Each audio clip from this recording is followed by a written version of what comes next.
Ever seen a painting so big that it's basically a movie on canvas?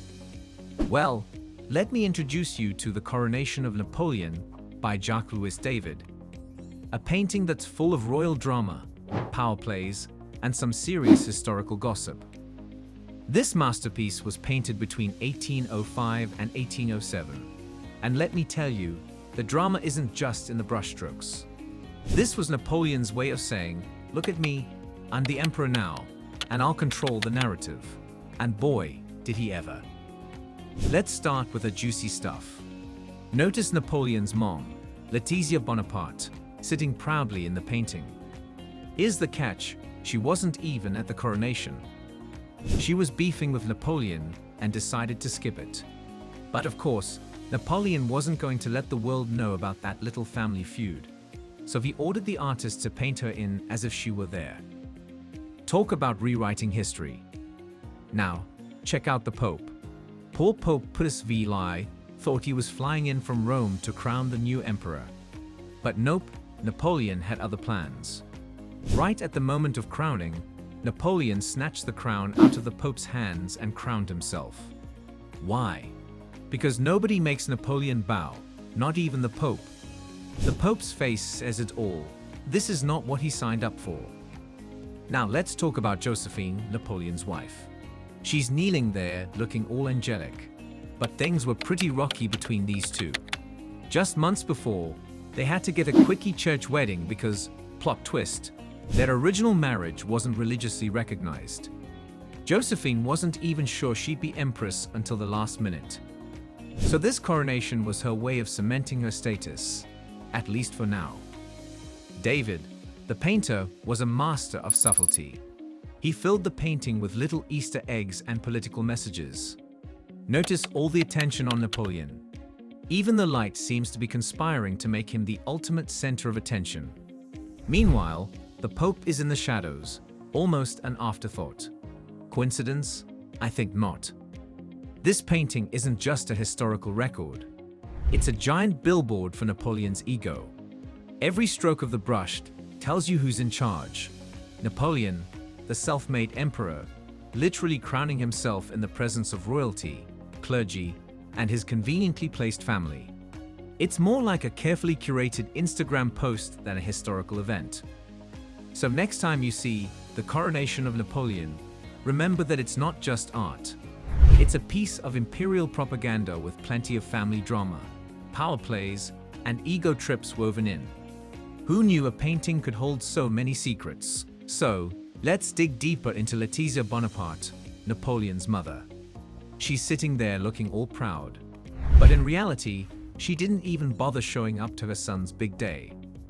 Rumor has it, she was unhappy with Napoleon's treatment of his brothers, and there was a bit of a family rift. Of course, Napoleon couldn't have that. He needed his mother's presence in the painting to portray his family as united and strong. David, ever the loyal artist, painted her in as if she had been there all along.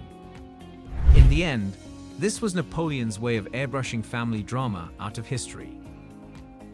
Fun fact: Napoleon's mother was also known as Madame Muir, and she was fiercely protective of her children, even if she didn't always agree with them. Next, let's talk about poor Pope Pius VI.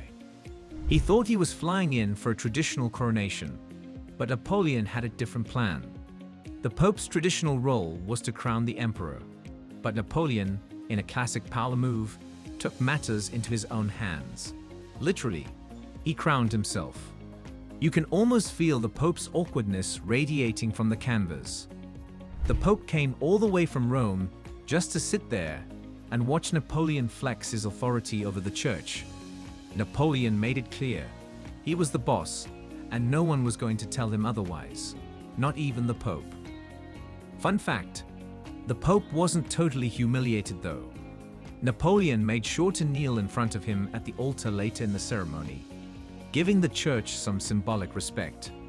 But the message was clear: the emperor comes first.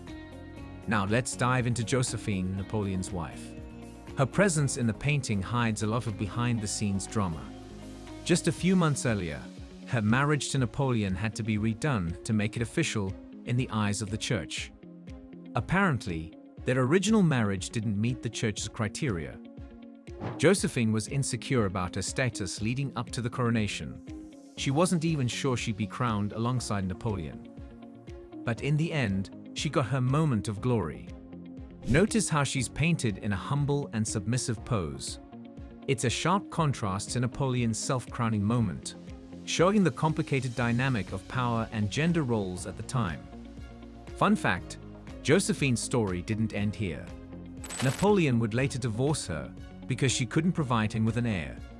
But during the coronation, she was at the height of her power.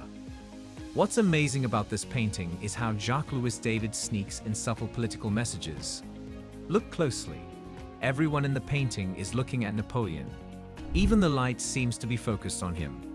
He's the center of everything, both in the painting and in reality. The Pope is relegated to the background, almost like an afterthought. Then there's the deliberate positioning of various French officials, each one carefully chosen to reflect Napoleon's power and his new regime. David, as a master of propaganda, used this painting to shape how the world would view Napoleon for centuries. Fun fact, David himself was deeply involved in politics and was a fervent supporter of Napoleon. So it's no surprise that he packed the painting with pro-Napoleon imagery. In the end, the coronation of Napoleon isn't just a painting. It's a display of Napoleon's immense ego. He wanted to be seen as a man who made himself emperor, who didn't rely on anyone else to give him power. This painting immortalizes that narrative. It's not just about his coronation. It's about controlling the story of how he rose to power. And that, my friends, is what makes this painting one of the greatest examples of art as political propaganda. So the next time you see this massive painting in the Louvre, remember all the juicy gossip hidden beneath the surface. From family drama to power struggles with the Pope, it's clear that Napoleon was not just crafting an empire, he was crafting a legend. If you love these juicy stories from history, hit that subscribe button for more history gossip. See you next time.